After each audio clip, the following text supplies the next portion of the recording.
enough names to complete the 12 hours. Now Ram Gopal ji, please.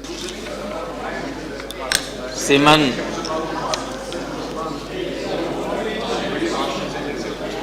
मैं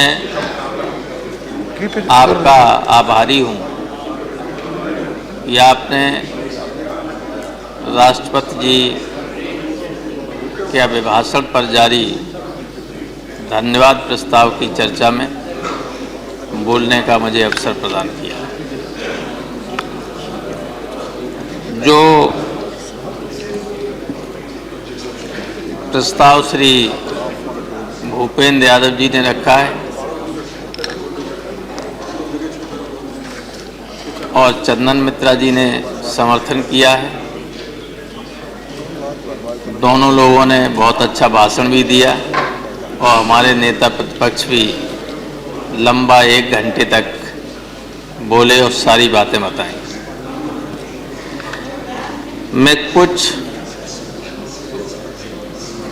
बातों को ही अपने को सीमित रखूंगा। हमारे संविधान निर्माताओं ने जब संविधान को बनाया था तो उसकी प्रस्तावना में कुछ बातें कही गई थी जो बहुत ही मौलिक बातें हैं और देश के लिए बहुत आवश्यक है। उसमें सोशल, पॉलिटिकल और इकोनॉमिक, सामाजिक, आर्थिक और राजनीतिक न्याय दिलाने का संकल्प लिया है प्रस्तावना में। महामहिम राष्ट्रपति के अभिभाषण में बहुत सारी बातों का उल्लेख है, लेकिन इन 3 बातों की तरफ अगर हम गौर करेंगे तो पाएंगे कि आज़ादी के बाद से लेकर अब तक जो आम लोग हैं, जो गरीब लोग हैं, जो पीड़ित लोग हैं, जो उपेक्षित और वंचित लोग हैं, उनको न सामाजिक न्याय मिल पाया पूरी तरह से और न राजनीतिक न्याय मिल पाया और न आर्थिक न्याय मिल पाया। जो गरीब होते हैं, वोट डालने का सबको हक होता है, लेकिन हम जानते हैं कि सामंत लोगों का जो पैसा होता है उनके दबाव में, कर्ज के दबाव में वे अपने मन से वोट भी नहीं कर सकते। तो जो पॉलिटिकल जस्टिस है वो भी नहीं मिल पाया। सोशल जस्टिस देने की बात की गई थी, कोशिश भी हुई, लेकिन उसको भी पूरी तरह से लागू नहीं कर पाए। और ऐसी बहुत सारी मिसालें आपको मिल जाएंगी जहां डेलिबरेटली सत्ता में बैठे हुए लोग या जिनके हाथ में ताकत है, कलम है, वे घुमा फिराकर ऐसी बात करते हैं जिससे इन लोगों को, जो वंचित वर्ग के लोग हैं, उनको न्याय न मिल सके। तो ये जो हमारे संविधान की प्रस्तावना है, जो मूल, जो आत्मा है एक तरीके से संविधान की, उसमें जो बातें कही गई हैं उनकी तरफ गवर्नमेंट का ध्यान जाना चाहिए। केवल गरीबों की बात करने से, उनको ऊपर उठाने की बात करने से काम नहीं चलता है। जब तक धरातल पर कोई चीज़ उतर कर नहीं आती, तब तक हम ये नहीं कह सकते कि उनको सही अर्थों में न्याय मिल पा रहा है। श्रीमान, जो महामहिम राष्ट्रपति जी का अभिभाषण है, उसमें जो अभी हमारे नेता प्रतिपक्ष बोल रहे थे, प्रारंभ में ही कहा गया है सबका साथ सबका विकास। ये इनकी नीतियों का मूल मंत्र है। लेकिन हमें आशंका ये है कि एक तरफ सबके साथ और सबके विकास की बात कही जाती है और दूसरी तरफ इस तरह की बयानबाजी होती है जिससे ऐसा लगता है कि समाज के एक वर्ग को बिल्कुल अलग करके कुछ लोगों को साथ लेकर ही चलने का इरादा है। हालांकि प्रधानमंत्री ने कई बार ये कहा है कि उनके दल के ही लोग, उनके दल से जुड़े हुए अन्य संगठनों के लोग जो बात करते हैं उस तरह की बात नहीं होनी चाहिए, लेकिन इसके बाद भी इस तरह की बयानबाजी होती है जिसकी तरफ इशारा किया था नेता प्रतिपक्ष ने। तो लोग कोई ये मानने को तैयार नहीं कि प्रधानमंत्री के निर्देश के बाद भी उनकी इच्छा के खिलाफ जाकर लोग कोई बयान दें इस तरह का। तो जो सबका साथ और सबके विकास वाली बात है वो प्रारंभ में ही कही गई है इस अभिभाषण में, लेकिन वास्तविकता यह है कि बिल्कुल उससे हटकर काम हो रहा है, उसके अनुकूल कोई मंशा दिखती नहीं है गवर्नमेंट की। क्योंकि अगर गवर्नमेंट का मुखिया चाहे, मुखिया मना करे, इसके बाद भी उनके दल के लोग इस तरह की बात करें तो ये लोगों के गले नहीं उतरती है कि ऐसा कैसे संभव हो सकता है। एक बात कही गई है स्वच्छ भारत मिशन की। यहाँ प्रधानमंत्री जी नहीं है, वित्त मंत्री जी भी नहीं, लेकिन मैं ये कहना चाहता हूं कि ये जो स्वच्छता है इसका सीधा संबंध गरीबी से है। जहां गरीबी है वहां मलिन बस्तियां हैं, जहां अमीरी है वहां सड़कें भी ठीक हैं, मकान भी साफ सुथरे हैं, रास्ता भी ठीक है और सफाई भी है। गंदगी कहाँ है? कहाँ हमें स्वच्छता लाने की जरूरत है? वो सब गरीबों का इलाका होता है। तो जब तक गरीबी का उन्मूलन नहीं करेंगे तब तक कितने ही मिशन बनाइए, चाहे इन कांग्रेस के द्वारा लाया गया निर्मल भारत मिशन हो, चाहे अब ये जो है स्वच्छ भारत मिशन है, ये बिना गरीबी के खत्म नहीं हो सकता। गरीबी का जब तक विनाश गरीबी का नहीं होगा, गरीबी का उन्मूलन जब तक नहीं होगा तब तक सफाई हो ही नहीं सकती है। आपने देखा होगा जब वोट मांगने जाते हैं तब देखते हैं कुछ लोग तो इतने बड़े आदमी होते हैं कि वो गरीबों के इलाके में जाते नहीं, लेकिन वोट मांगने के लिए जाना पड़ता है। तब अंदाज लगता होगा कि कैसी कैसी गलियों में लोग, गरीब लोग रहते हैं, वहाँ कितनी गंदगी होती है, बदबू होती है। तो जब तक गरीबी दूर नहीं होगी आप कितने ही मिशन की बात करते रहिए, ये मिशन कामयाब नहीं हो सकते।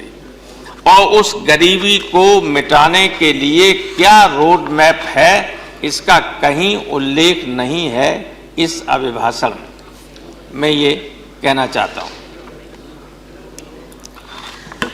गंगा की सफाई की बात की गई है, नमामि गंगे, बहुत अच्छी बात है, लेकिन गंगा की सफाई केवल नारे से नहीं हो सकती है, केवल बातों से नहीं हो सकती है, केवल इस बात से नहीं हो सकती है कि हरिद्वार में गंदगी को रोक दिया जाए, कानपुर में रोक दिया जाए, इलाहाबाद में रोक दिया जाए, बनारस में रोक दिया जाए या पटना में रोक दिया जाए। इसके लिए उन सारी नदियों को भी साफ रखना होगा जो गंगा में मिलती हैं आगे। और यहां मैं इस बात का उल्लेख अवश्य करना चाहूंगा कि आम तौर पर लोगों की ये धारणा है कि शहरों की जो गंदगी होती है, जाती है, जो सीवेज सिस्टम होता है उसके जरिए जो गंदगी जाती है उससे गंगा प्रदूषित होती है। उससे गंगा प्रदूषित नहीं होती ज्यादा। 4-5-6 मील चलने के बाद अगर उसमें जो कछुआ, मछली और ये सब होते हैं, ये सबको खत्म कर देते हैं। हमारा बड़े बड़े साइंटिस्ट और इसके संबंध में जानकार लोगों से मेरी चर्चा हुई। जो फैक्ट्रीज लगी हुई हैं नदी के किनारे, जो टैनरीज हैं कानपुर जैसे नगरों में, उनमें ऐसे ऐसे केमिकल्स जाते हैं जो एक ड्रॉप केमिकल 1 बिलियन ड्रॉप को प्रदूषित कर देता है, पॉइजनस बना देता है। और उसका नतीजा ये होता है कि जो नदी को साफ करने वाले, उसकी इकोलॉजी को ठीक रखने वाले जंतु होते हैं उसके अंदर, वे सब खत्म हो जाते हैं और नदी वो जो ऑटोमेटिकली साफ करते रहते हैं वो उसका प्रक्रिया बंद हो जाती है और पानी गंदा रहता है। तो अगर गंगा को साफ करना है तो बहुत ही दृढ़ इच्छा शक्ति की जरूरत होगी। कुछ सख्त कानून बनाने पड़ेंगे और जो गंगा के किनारे और गंगा से मिलने वाली नदियों के किनारे जो शहर हैं या जो फैक्ट्रीज हैं, उनमें जो उनसे जो जहर जाता है उन नदियों में, उनको कानून के जरिए रोकना होगा और पेनल्टी की व्यवस्था करनी पड़ेगी। और ये नहीं होगा तो चाहे जितनी आप चर्चा करते रहें कि हमें गंगा को साफ करना है, गंगा साफ नहीं हो सकती। माननीय प्रधानमंत्री जी ने अपने निर्वाचन क्षेत्र में जाकर बनारस में 80 घाट पर फावड़ा चलाया और उसको साफ करने की कोशिश की। आप जाके देख लीजिए, उसके बगल में जो घाट है दशाश्वमेध घाट, उसकी क्या स्थिति है। और दशाश्वमेध घाट से लगा हुआ जो मणिकर्णिका घाट है, जहां हर वक्त सब जलते रहते हैं, गंगा के कर्व्ड होने की वजह से पानी का फ्लो वहां बहुत स्लो होता है, अधजली लाशें वहां तैरती रहती हैं। इतनी गंदगी है जिसकी कोई कल्पना नहीं की जा सकती। वहीं बगल में बिल्कुल 80 घाट से थोड़ा सा लगे हुए सारे घाट हैं, दशाश्वमेध घाट, उसमें मणिकर्णिका घाट। तो आपको बहुत सख्त, अगर सही अर्थों में गंगा को साफ करना चाहते हैं, और गंगा क्या, सारी नदियां साफ होनी चाहिए। भाई जमुना गंगा में गिरती है, अगर जमुना की गंदगी गंगा में जाएगी तो होगी। जमुना ही नहीं, जितनी नदी, मैंने कहा इसलिए कहा कि जो नदी गंगा में जाती है उन सबको साफ होना चाहिए। डॉक्टर लोहिया ने तो सारे देश की नदियों की सफाई की बात की थी। नदियों को साफ करो। शरद जी, आप तो उस आंदोलन के हिस्सा रहे। तो ये कोई नई योजना नहीं है, केवल नई योजनाओं को नाम देने से काम नहीं चलने वाला है। ये बताएं, 9 महीना हो गए हैं गंगा को साफ, और इस विभाग, इसका एक विभाग अलग बना दिया है, एक मंत्री बना दी गई, नमामि गंगे। तो क्या काम हुआ? कोई काम आज तक नहीं हुआ। वो मैं नहीं कहूंगा, वो कोई बात नहीं, वो मैं नहीं कह सकता। तो कोई ऐसा काम नहीं हुआ है। गंगा की सफाई के लिए जो रोज बात होती है, गंगा की सफाई करेंगे, गंगा में नहा लेंगे, जाके नहाने सफाई थोड़ी हो जाती है कि मंत्री ने जाके हरिद्वार में नहा लिया, हम तो ऋषिकेश में नहा ले जाके, वहां तो वैसे ही साफ है गंगा। गंगा में मेरी तो कभी हिम्मत नहीं पड़ी, मैं कुंभ में गया, नाव में बैठ के गया, लेकिन नहाया आज तक नहीं, कभी नहीं नहाया।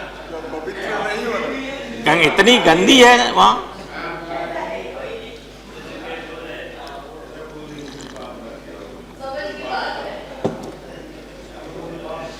घर पे आके नहा लिए थे ना आप? तो फिर नहीं, मैंने बहुत लोगों को नहलवाया। हमारे तमाम बीजेपी के मित्रों ने अब की कहा कि हमारे रिश्तेदार आ रहे हैं और जा रहे हैं, उनको मैंने डीएम इलाहाबाद से कहा कि इनको बिल्कुल पीएसी के उसमें ले जाइए, किसी तरह का कष्ट न हो। और लोगों ने सबने धन्यवाद दिया कि कोई दिक्कत नहीं हुई, बहुत अच्छी तरह से कुंभ में नहाया।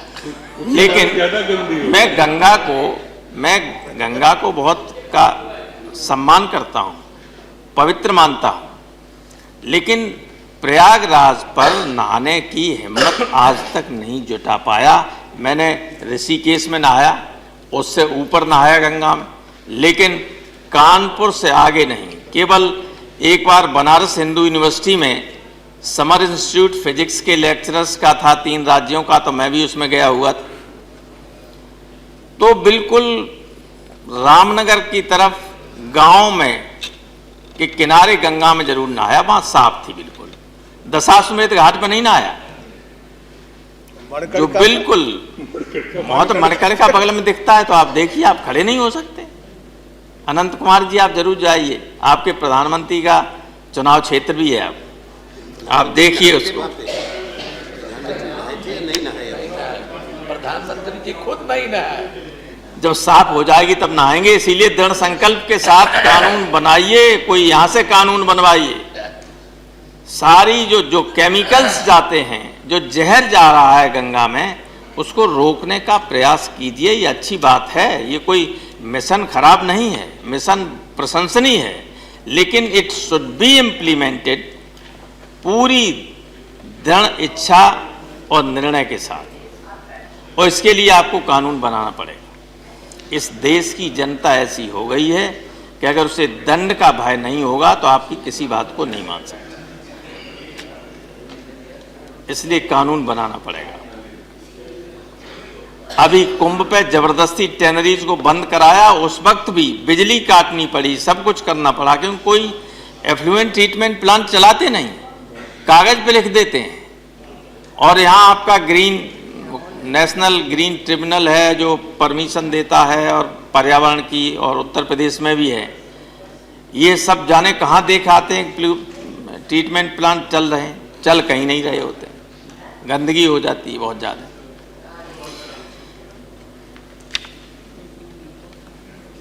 चुनाव के वक्त माननीय प्रधानमंत्री जी ने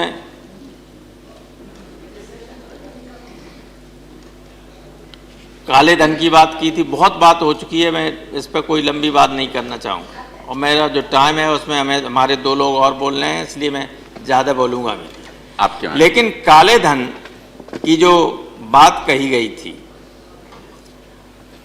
उसमें केवल कुछ नाम आए हैं। विदेशों से काले धन की बहुत चर्चा हो रही थी। अब लोग ये कहने लगे कि विदेश और देश के अंदर वाले को तो आप छापे मार के थोड़ा बहुत निकालते रहते हैं, लेकिन असली बात थी कि इतना धन है। कोई कहता था रामदेव, सॉरी नाम ले लिया मैंने, एक बाबा ने कहा कितना है, कुछ किसी ने कहा इतना धन है, किसी ने कहा इतना धन है। आपके पार्टी में एक पहले मंत्री थे, अब इधर उधर घूम के फिर आपकी पार्टी में आ गए हैं, तमाम मुकदमेबाजी वगैरह भी करते रहते हैं। हमारे बड़े मित्र हैं, हमारे नेता थे। मैं राज्यसभा में जब पहली बार आया तो वो 2 ही लोग थे, वे हमारे नेता थे, मैं उनका डिप्टी लीडर था। तो उन्होंने भी बताया कितना है धन, लेकिन उसमें 1 पैसा नहीं आ पाया। प्रधानमंत्री ने बताया 1,76,000, और प्रधानमंत्री ने तो ये कहा कि सबके खाते में इतना पैसा पहुंच जाएगा। तो ये सारी बातें हवाई बातें निकली। लेकिन मैं तो धन्यवाद देना चाहूंगा बीजेपी के राष्ट्रीय अध्यक्ष को, जिन्होंने अभी दिल्ली में ये कहा कि ये तो चुनावी जुमला था। चलिए, असलियत को उन्होंने स्वीकार कर लिया, उन्होंने बात को छिपाया नहीं, देश के सामने सही बात आ गई कि जो कुछ उस वक्त कहा गया था चुनाव के दौरान, जो केवल चुनावी जुमला था, उसमें सत्यता नहीं थी। तो आपके अध्यक्ष बधाई के पात्र हैं। मैं आपके माध्यम से, इस सदन के माध्यम से, मैं सत्य बात कहने के लिए उनको धन्यवाद देना चाहता हूं। इसमें किसान और खेती के बारे में बात की गई। आप जानते हैं और सारा देश जानता है कि सबसे ज़्यादा रोजगार इस देश में अब भी खेती के जरिए ही मिलता है। आपने अपने चुनाव घोषणा पत्र में ये कहा था, बीजेपी ने, कि मिनिमम सपोर्ट प्राइस तय करते वक्त ये सुनिश्चित किया जाएगा कि जो लागत है उसके 1.5 गुना कम से कम एमएसपी होगी। क्या ऐसा हुआ? कुछ जिनसें तो ऐसी हैं जिनकी लागत ज्यादा है, एमएसपी कम है, और लागत ज्यादा होगी, मिनिमम सपोर्ट प्राइस कम होगा, तो आदमी किसान आत्महत्या नहीं करेगा तो क्या करेगा? आत्महत्याएं क्यों होती? घाटे का सौदा अगर खेती न होती तो आत्महत्याएं क्यों करता? तो जो सेक्टर सबसे ज्यादा रोजी रोटी देता हो देश को, उसकी सबसे ज्यादा उपेक्षा हुई। मैंने कई बार इस सदन में कहा कि देश जब आजाद हुआ था तब हिंदुस्तान की जीडीपी में एग्रीकल्चर सेक्टर का शेयर 50% था। अब घटकर रह गया है 13%। कल आएगा इकोनॉमिक सर्वे परसों, तो हो सकता है 12-11% ही रह गया। इतनी दुर्गत है किसानों की, कोई पूछने वाला नहीं। और उसके लिए जो सिंचाई की व्यवस्था होनी चाहिए, जो बजट में प्रोविजंस होने चाहिए, वो उसके हिसाब से होते नहीं। बातें हमेशा की जाती। इसी से जुड़ी हुई बात है कि किसानों से जुड़ी हुई बात है भूमि अधिग्रहण वाली। कल यहां चर्चा चल रही थी, मैंने सुझाव भी दिया था और उन्होंने कहा था कि हम सब नेताओं से बात करेंगे, क्योंकि जो परिवर्तन किया है, जो बिल आया था पहले भूमि अधिग्रहण को लेकर, उस बिल में जो कई संशोधन कर दिए हैं। माननीय वाइस चेयरमैन साहब, पार्टी के लीडर बोल रहे हैं टाइम जितना अलॉटेड है, अगर पूरा भी बोल लें तो और मेंबर नहीं बोलेंगे हमारे द्वारा। ठीक। तो मैंने कहा था उसमें कुछ संशोधन ऐसे कर दिए हैं जिसकी वजह से किसानों के सामने बहुत समस्या आ रही है, आ सकती है, और वो समस्या अगर उसने विकराल रूप ले लिया, जो एजिटेशन प्रारंभ हो गया है, तो सरकार के सामने भी दिक्कत आ सकती है। इसलिए कोई ऐसा रास्ता निकल सकता है जिसमें सरकारी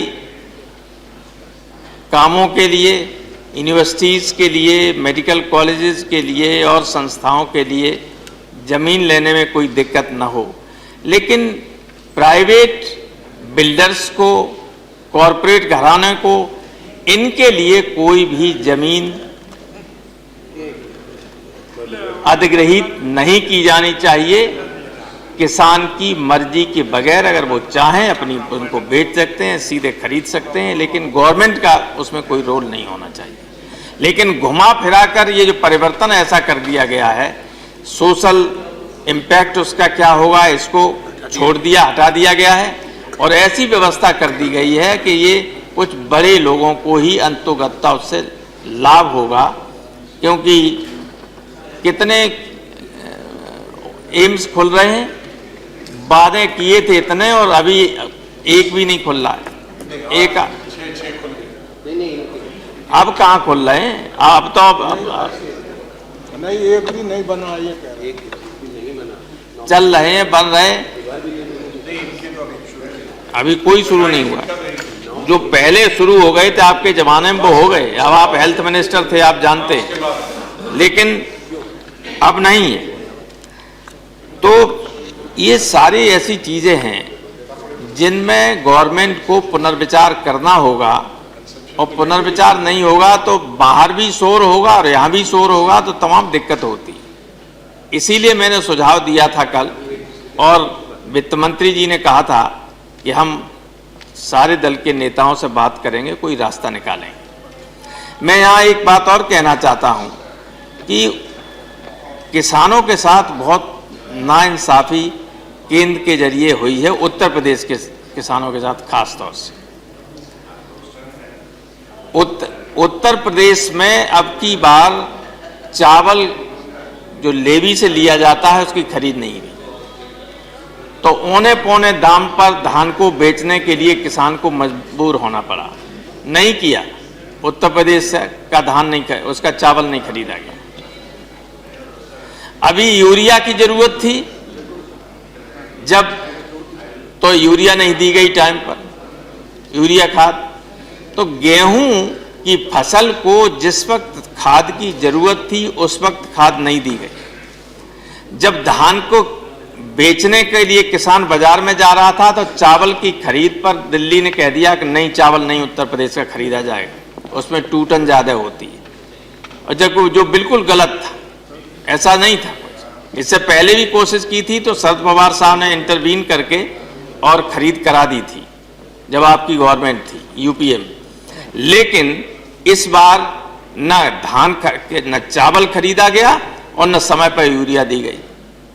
तो इसका विपरीत असर हमारे किसान पर पड़ा और बहुत जबरदस्त नुकसान हुआ।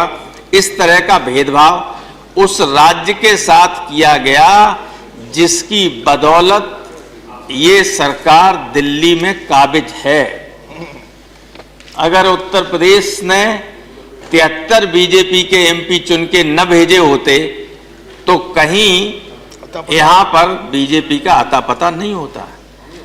तो इतना किसी को एहसान फरामोश भी नहीं किसी राज्य से होना चाहिए कि सरकार दूसरे की है, दूसरी पार्टी की है, इसलिए उस राज्य में दूसरी पार्टी की सरकार है तो उस राज्य के किसानों का नुकसान हो, राज्य का नुकसान हो, इसकी परवाह नहीं और उसके साथ भेदभाव किया जाएगा। ये बहुत गंभीर चिंता की बात है। मैं आपके माध्यम से सरकार तक ये बात पहुंचाना चाहता हूं।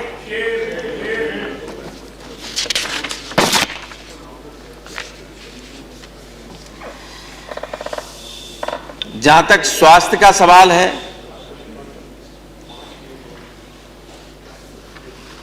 स्वास्थ्य गरीब रोग जो हैं वो भी गरीबी की वजह से ही ज्यादा पनपते हैं और गरीब आदमी इलाज भी नहीं करा पाता है।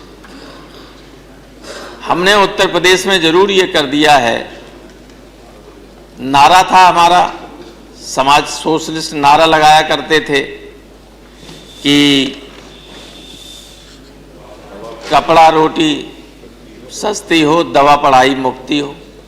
हमने दवा भी मुफ्त कर दी उत्तर प्रदेश में, पढ़ाई भी मुफ्त कर दी, सिंचाई भी मुफ्त कर दी। ट्यूबवेल हो चाहे नहर का पानी हो, किसान से कोई पैसा नहीं लगेगा। सिंचाई इंटरमीडिएट तक सारे लड़कों की फीस माफ, ग्रेजुएशन तक सारी लड़कियों की फीस माफ, दवा सारे अस्पतालों में मुफ्त और कैंसर, किडनी, हार्ट और जो बहुत गंभीर रोग हैं जिनको गरीब कभी इलाज ही नहीं करा सकता है, लिवर, इन सब की अपना एस्टिमेट बना के दे दे किसी सरकारी अस्पताल का पेशेंट, गवर्नमेंट पूरा इलाज कराएगी चाहे जितना पैसा खर्च करे। मैं ये चाहता हूं कि उत्तर प्रदेश की तर्ज पर ये व्यवस्था सारे हिंदुस्तान में हिंदुस्तान की सरकार करे और राज्यों को इसके लिए मदद करे, क्योंकि स्वास्थ्य की अगर बात करते हैं तो रोग के निदान के लिए मदद होनी चाहिए। आदमी इतना गरीब है, दुर्भाग्य यह है कि गरीबों की संख्या इस आंकड़ों के बाद भी कि गरीबी की रेखा के नीचे लोगों की संख्या घट रही है, लेकिन पता कीजिए कि गरीबों की संख्या बढ़ रही है कि नहीं बढ़ रही? हर साल बढ़ रही है। जब गरीबों की संख्या बढ़ रही है तो आपको उनकी मदद करनी पड़ेगी। हम कर रहे हैं सीमित संसाधनों के बाद भी, और यहां सदन के अंदर कह रहे हैं, ऑन रिकॉर्ड कह रहे हैं, और जो कह रहे हैं वो सत्य कह रहे हैं कि हमने ये किया है। हमने ये वादा किया था कि हम किसानों की जमीन नीलाम नहीं होने देंगे। मैं एग्रीकल्चर कमेटी का चेयरमैन था जब उस सदन का सदस्य था, तब भी हमने रिकमेंड किया था कि किसानों की जमीन नीलाम नहीं होनी चाहिए। पंजाब में अंग्रेजों के जमाने में रिकंसिलिएशन बोर्ड बना दिए जाते थे और जमीन नीलाम नहीं की जाती थी, क्योंकि जमीन जन्म जन्मांतर तक पीढ़ी दर पीढ़ी लोगों की मदद करती है, उससे जिंदा रहता है आदमी। तो हमने कहा कि हम जमीन नीलाम नहीं होने देंगे। भूमि विकास बैंक जो होती है वो जमीन नीलाम कर देती थी, इतना ब्याज लेती थी, सबका कर्जा माफ कर दिया और आगे के लिए कर दिया कि जितना मूलधन होगा उससे ज्यादा ब्याज उससे नहीं लिया जा सकता, चाहे जितना टाइम हो जाए। तो कभी जमीन नीलाम नहीं होगी। 50,000 कर्ज लेगा, ज्यादा ज्यादा 50,000 हो सकता है। अभी तो 50,000 कर्ज लेता था, टाइम बढ़ता जाता था, चक्रवृद्धि ब्याज लगता जाता था, पता लगा 10 लाख हो गए और जमीन बिक गई। तो ये आपको व्यवस्था यहां से करनी पड़ेगी। देश की सीमाओं की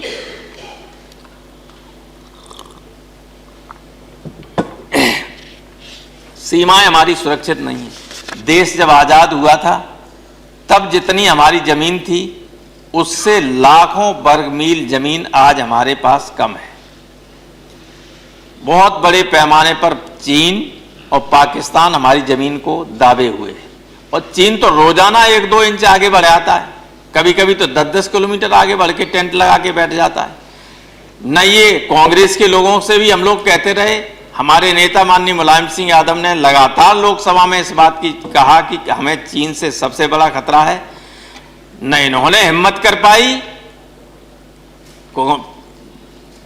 आजाद साहब आपकी सरकार ने, और न ये सरकार हिम्मत करवा पा रही। जब वो अंदर टेंट लगा के बैठे हुए थे तब चीन के राष्ट्रपति अहमदाबाद में हमारे प्रधानमंत्री के साथ झूला झूल रहे थे। झूल रहे थे कि नहीं झूल रहे थे हर्षवर्धन जी? बिल्कुल ठीक। हर्षवर्धन झूल जी रहे? क्या बोले, इनको तो खुद झूला झूला दिया क्या बोले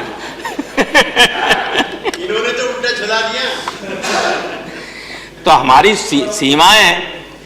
सीमाएं सुरक्षित नहीं है। इन सीमाओं की सुरक्षा देखिए, अगर हमारे गुरु उदय प्रताप सिंह हैं, यहाँ सांसद रहे हैं, लोकसभा में रहे हैं और देश के बहुत बड़े कवि हैं, उन्होंने कहा कि अगर देश मर गया कहो फिर जीवित कौन रहेगा, और रहा भी अगर तो उसको जीवित कौन कहेगा। तो मैं ये कहना चाहता हूं कि देश की सीमाओं की सुरक्षा सर्वोपरि होनी चाहिए।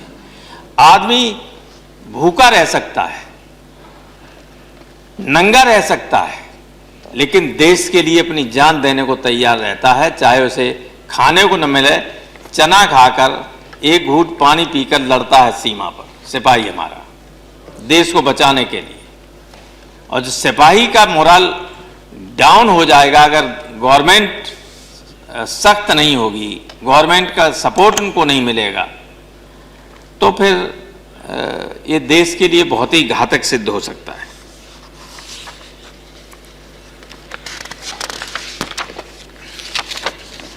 नरेश जी, बेरोजगारी कम हो रहा है आपका काम टाइम? अब मैं अभी 5-7 मिनट में खत्म कर दूँ। नहीं, आप मैंने मना किया ही नहीं।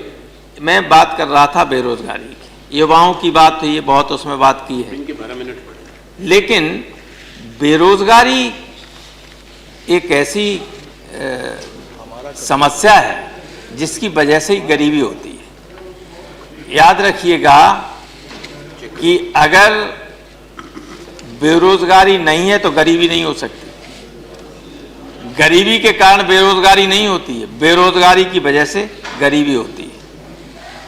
तो अगर हम इसको स्वच्छता से लेके स्वास्थ्य से लेके जोड़ें तो आप देखेंगे कि अंततोगत्वा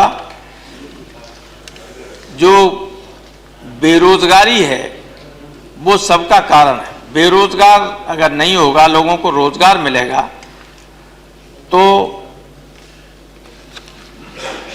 गरीबी हटेगी, वो अपना इलाज की व्यवस्था कर सकते हैं, पढ़ाई लिखाई की व्यवस्था कर सकते हैं अपने परिवार की। जब रोजगार मिल जाए तो रोजगार कैसे देंगे आप, इसका कोई रोड मैप नहीं। ये तो बात ठीक है, प्रधानमंत्री ने कहा कि सपने देखा कीजिए। हमारे डॉक्टर लोहिया भी कहा करते थे कि अगर सपने बड़े नहीं देखोगे तो बड़ा काम नहीं कर सकते। लेकिन अब आप उस पद पर बैठे हुए हैं जहां से आपको रोड मैप बनाना होगा, बताना होगा कि हम ऐसे करेंगे, ऐसे रोजगार देंगे। तो रोजगार दीजिए, और रोजगार नहीं दे सकते हो तो बेरोजगारी का भत्ता दीजिए जब तक नहीं दे सकते। रोजगार सृजित कीजिए। हमने उत्तर प्रदेश में नौजवानों को, बेरोजगारों को बेरोजगारी का भत्ता दिया। जिन्हें रोजगार नहीं दे सके उनको बेरोजगारी का भत्ता दिया और दे रहे हैं। एक बात और मुख्य रूप से मैं कहना चाहता हूं कि कहीं भी इस अभिभाषण में न्यायपालिका के बारे में कुछ नहीं कहा गया। श्रीमान, हिंदुस्तान के सर्वोच्च न्यायालय ने 2 ऐसे फैसले दिए जो देश के प्रशासकों के लिए, के सामने और सरकारों के सामने बहुत संकट बन गई। उसकी वजह से संकट पैदा हो गया है। एक तो ये कि अगर कोई ऐसा अपराध करता है जिसमें 7 साल से कम की सजा है तो पुलिस को गिरफ्तार नहीं कर सकती। पुलिस गिरफ्तार नहीं कर सकती। पुलिस को अगर किसी को गिरफ्तार करना है तो झूठा 307 का एक और लिखना पड़ता है, तब गिरफ्तार करती है। ये हालत हो गई। लॉ एंड ऑर्डर कैसे ठीक हो सकता है? सुप्रीम कोर्ट ये आदेश करता है। सुप्रीम कोर्ट ने इनकाउंटर के मामले में एक आदेश कर दिया कि अगर कहीं इनकाउंटर होता है तो सबसे पहले संबंधित एसओ के खिलाफ एफआईआर लिखी जाए। तो कोई किसी अपराधी के खिलाफ कार्रवाई कर सकता है इस देश में? पुलिस का आदमी। मैंने अपने राष्ट्रीय सम्मेलन में मांग की थी, एक प्रस्ताव करके केंद्र सरकार से, कि इन दोनों जजमेंट्स पर संसद के अंदर इसको नलीफाई करने के लिए फिर से विचार किया जाए, वरना देश में कहीं भी आप कल नक्सलाइट्स के खिलाफ पुलिस को गोली चलानी पड़ेगी। सुप्रीम कोर्ट के आदेश के आधार पर कोई नक्सलाइट का परिवार वाला कहेगा कि इस फोर्स के खिलाफ मुकदमा कायम कीजिए, मुकदमा कायम हो जाएगा। ये बहुत गंभीर स्थिति है। कहीं भी क्लाइमेट चेंज और जल स्तर जो नीचे जा रहा है उसकी कहीं चर्चा नहीं है। कितना गंभीर संकट है। कुछ दिनों बाद, कुछ वर्षों बाद हमें पानी पीने और नहाने के लिए मिलना मुश्किल हो जाएगा। सिंचाई की तो बात दूर है। सारा पानी खारा होता जा रहा है, पानी का जल स्तर गिरता जा रहा है। पानी को रोकने के लिए, बरसात के पानी को रोकने के लिए कोई व्यवस्था नहीं की जा रही है। चिदंबरम साहब ने जब बजट पेश किया था तब कहा था कि हम तालाब खुदवाएंगे, पानी को रोकेंगे, जमीन को रिचार्ज करेंगे जिससे जल स्तर रुका रहे, और अगर जल स्तर नहीं रुकेगा तो सारे ट्यूबवेल फेल होते जा रहे हैं। मैं रेवाड़ी गया, लोगों ने कहा हरियाणा में कि 150 फीट नीचे, 200 फीट नीचे पानी चला गया है। गरीब आदमी कोई ट्यूबवेल ही नहीं लगा सकता, इतना महंगा हो गया है। हमारे यहाँ जो 14-14, 20-20 फुट पे पानी हुआ करता था वो 50-60 फुट नीचे चला गया है। सारे हैंडपंप फेल हुए जा रहे हैं। पीने की कभी पहले दिक्कत नहीं थी, अब डार्क ब्लॉक घोषित कर दिए गए हैं। कोई हैंडपंप नहीं लगा सकता है, कोई ट्यूबवेल नहीं लगा सकता है। तो इसके लिए कोई योजना नहीं, कोई योजना नहीं है, कहीं इसकी जिक्र नहीं की गई है कहीं भी। और एक बात मैं आखिर में कहना चाहता हूं कि सच्चर कमेटी की जब बात की थी, सदन में रखा था, मुलायम सिंह जी ने लोकसभा में उठाया था, प्रधानमंत्री मनमोहन सिंह जी ने उस वक्त कहा था कि हम रखेंगे और सदन के पटल पर रखेंगे। नटसेल में मैं ये कहना चाहता हूं कि सच्चर कमेटी ने ये निष्कर्ष निकाला था कि हिंदुस्तान में माइनॉरिटी की स्थिति जो है वो दलितों से भी ज़्यादा खराब है। और इसलिए हमने ये कहा था कि जब दलितों से ज़्यादा खराब स्थिति है तो जिस तरह से दलितों को नौकरियों में उनकी आबादी के हिसाब से आरक्षण मिलता है, उसी तरह से माइनॉरिटी मुसलमानों को उनकी आबादी के हिसाब से नौकरियों में आरक्षण मिलना चाहिए। सच्चर कमेटी की रिपोर्ट पर क्या एक्शन टेकन रिपोर्ट है, कहीं चर्चा नहीं हुई। अब की इस बजट के अभिभाषण में कहीं भी उसकी चर्चा नहीं हुई। मैं चाहता हूं, एक बहुत बड़ी आबादी देश की है जो बहुत ज़्यादा गरीबी की स्थिति में जी रही है, और जब तक उनकी स्थिति को सुधारा नहीं जाएगा तो आप शरीर का एक हिस्सा स्वस्थ बना रहे और दूसरा अपंग हो जाए तो शरीर वो स्वस्थ नहीं माना जा सकता, तो बीमार ही रहेगा। इसलिए ऐसी नीतियां बनाएं जिससे सबको लाभ हो, सबको और लोगों के बीच में भाईचारा बढ़े।